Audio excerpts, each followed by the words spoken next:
How to turn off two-factor authentication for your Apple ID on iPhone. Hello guys, this is Atticus and welcome back to another tutorial video. In today's video, I'll teach you guys how you can turn off two-factor authentication for your Apple ID. So let's get started. First, if you head over to your settings and your Apple ID settings, and from there under sign in and security, you'll find that two-factor authentication option, and under there you will find that there is no option to turn it off. Now if there is no option to turn it off, there's only one thing that we can do, and that is contact Apple support. So for that, open up your web browser and then simply search for Apple support. And after you search for Apple support, you can simply go to support.apple.com too, and after you're there, you can simply search for your problem here. If you don't find it, simply type that in, search for turn off two-factor authentication. Right there you'll find that.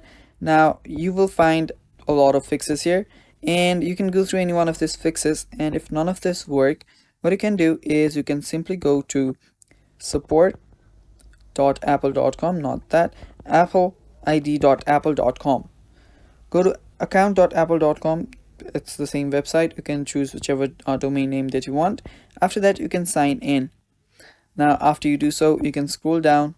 You should see an option that says your contact information.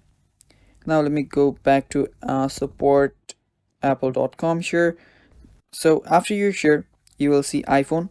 Tap on iPhone, and under iPhone you can scroll down. You can scroll down all the way, and there you will see get support. You can download the support app too. Simply go to get support and you can contact your Apple support.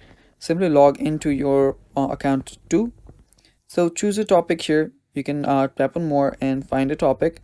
If you find your Apple ID or something like that, that's great. After you choose a topic, simply let me choose a topic first, my bad.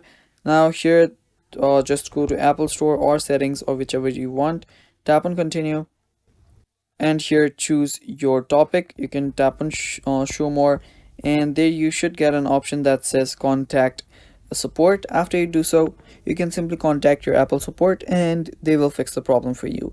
And yeah, that is all for this video guys. Thanks for watching.